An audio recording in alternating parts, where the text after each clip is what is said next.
Hola a todos, bienvenidos a Filosofía de Película, yo soy Oscar. Hoy empezamos una nueva serie de 8 episodios dedicada a la historia de la Argentina, empezando desde la población del territorio hace unos 13.000 años hasta el presente.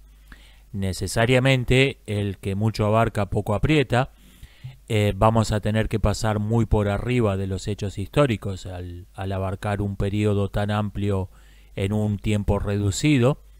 Nos vamos a enfocar en las grandes líneas causales de la historia, a ver las pinceladas gruesas, sin detenernos a analizar con lupa ningún detalle.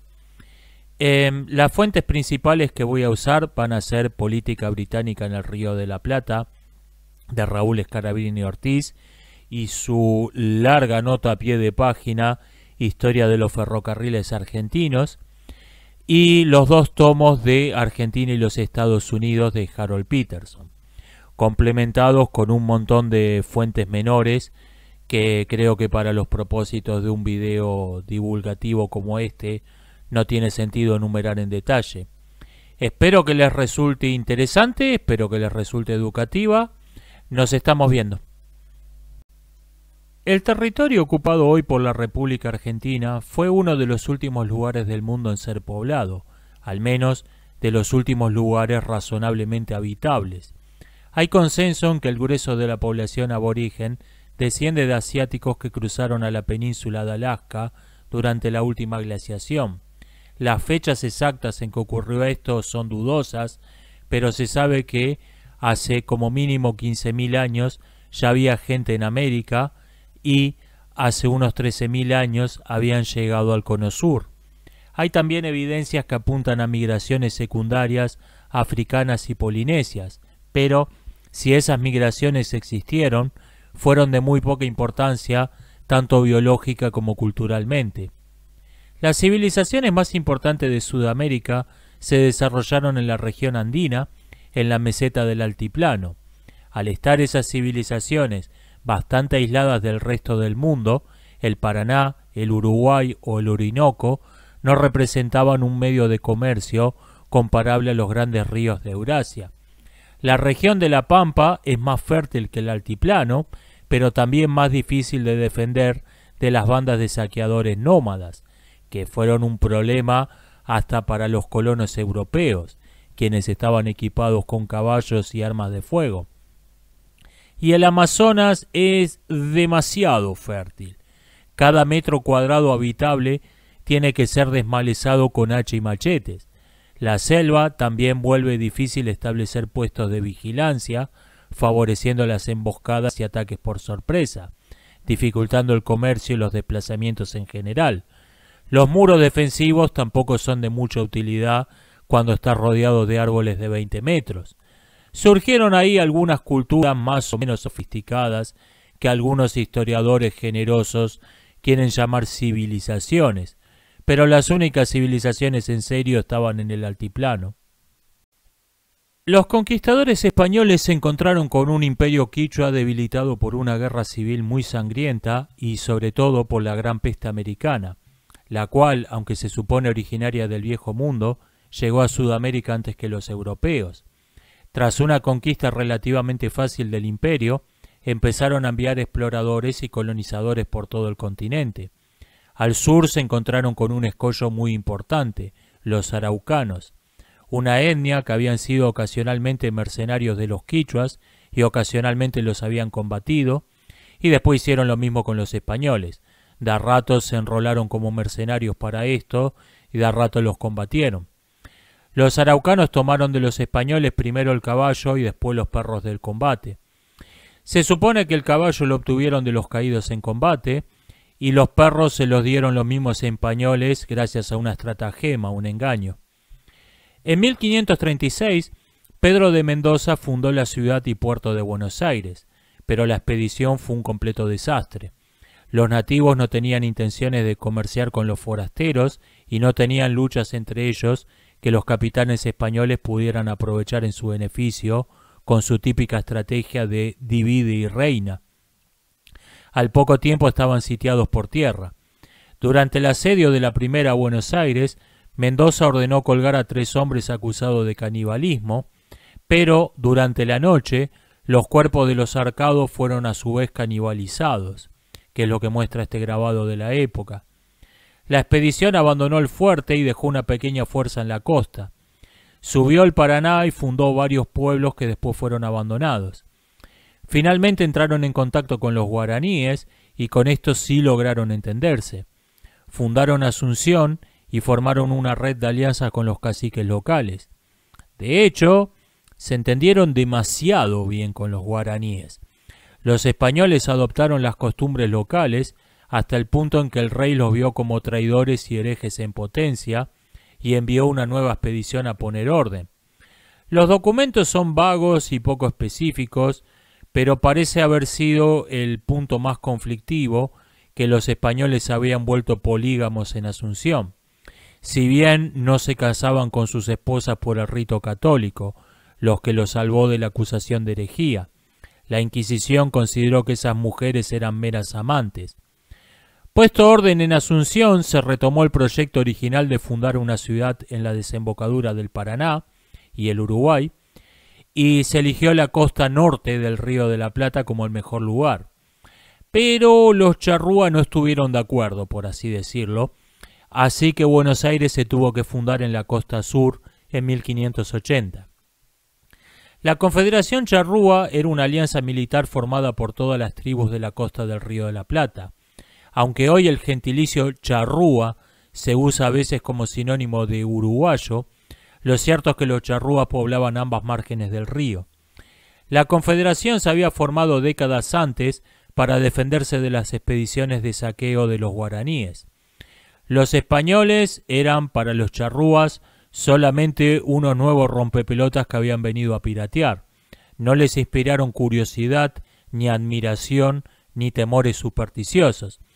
Eso le dio a la conquista del Río de la Plata unas características propias distintas a las del resto de América. Los conquistadores en el Río de la Plata no se aliaban con los nativos, no los convertían a su cultura y religión, simplemente los desplazaban y ocupaban las tierras con colonos europeos, un modelo de conquista mucho más parecido al inglés que no al español. El argentinismo boludo, tonto, procede de las bolas, un arma charrúa que parece haber funcionado bastante bien en las guerras entre indios, pero ciertamente no contra los españoles. La expansión de los araucanos es un proceso mal conocido debido a varios factores. Ocurrió entre pueblos que no conocían la escritura y, por lo tanto, solo tenemos documentos de fuentes indirectas. Y hay también una notoria falta de interés en investigarla, debido al dogmatismo anticientífico e ideológico que domina hoy la historiografía latinoamericana. Lo que sabemos con certeza es que a lo largo del siglo XVIII y primera mitad del XIX, todos los indios del Cono Sur terminaron adoptando costumbres y, sobre todo, armas y tácticas de combate muy parecidas a las de los araucanos, sea por conquista, exterminio, asimilación, casamientos políticos o influencia pacífica, muy probablemente por una combinación de un poco de todo. Para distinguirlos de otros indios, los españoles llamaron pampas a los habitantes de la pradera. Los pampas iban a volver un problema serio cuando aprendieron a usar el caballo. No se sabe si de los araucanos o de los mismos españoles. La asimilación es un proceso de lavado de cerebro en el cual un prisionero, generalmente una mujer o un hombre muy joven, es convertido en un integrante de la tribu que lo capturó.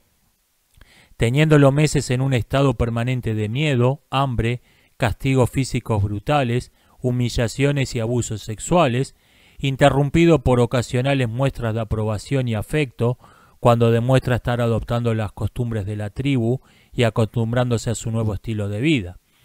Lo que llamaríamos hoy bombardeos de amor, si estuviéramos hablando de una secta, de un culto religioso.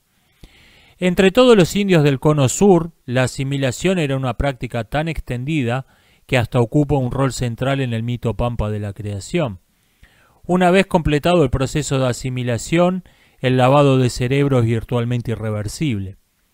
Los pampas habían sido probablemente miembros de la Confederación Charrúa, pero quedaron aislados de sus antiguos aliados por los colonos europeos, a los que vieron una tribu más como cualquier otra.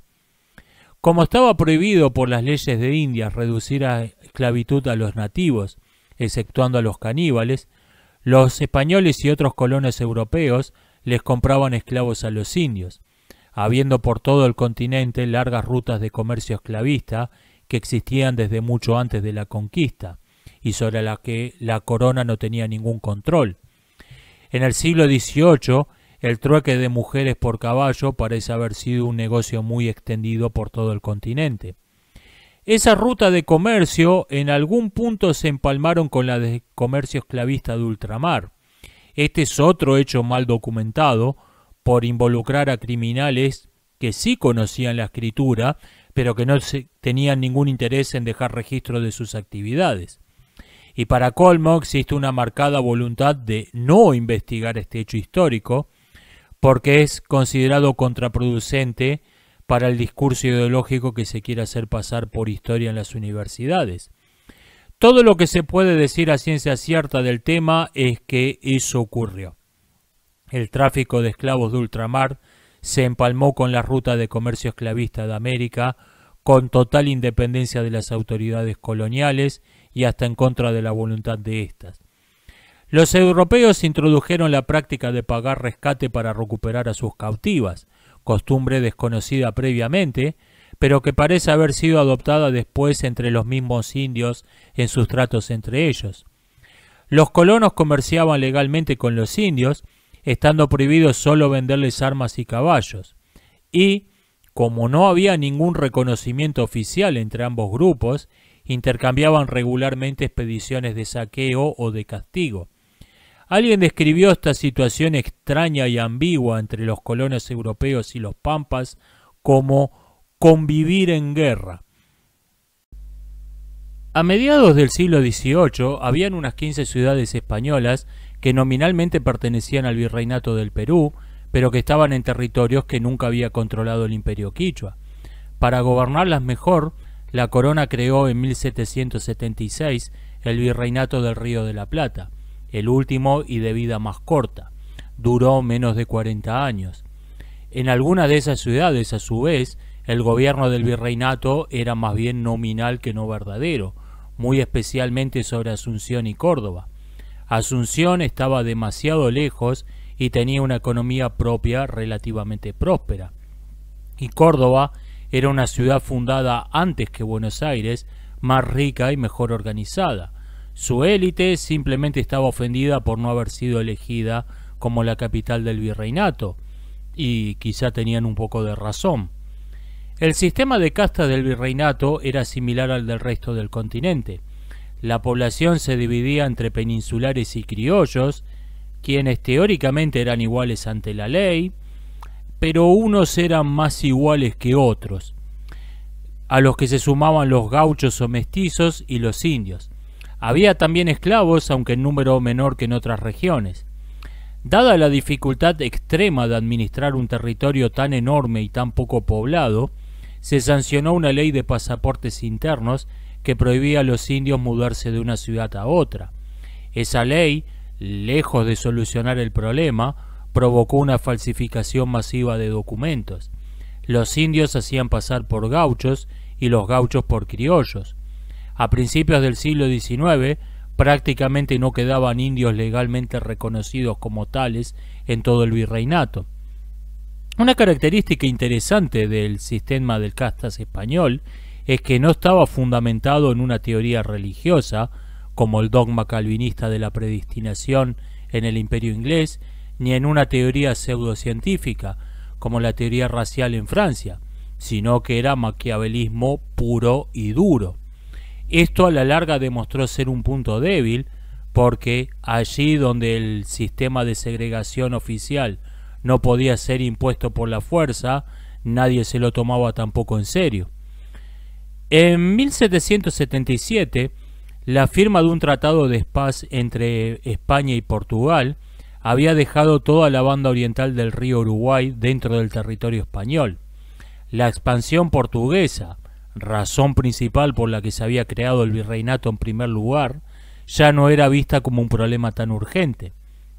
Sin embargo, Todos los virreyes coincidían en tener la mayor parte de sus fuerzas apostadas en la banda oriental, descuidando el resto del territorio. Esto llevó a que muchos terratenientes formasen milicias privadas, integradas mayormente por criollos y gauchos, para defender sus tierras de los pampas. A principios del siglo XIX, los piratas europeos se volvieron un problema al menos tan serio como los malones, expediciones de saqueo, pampas.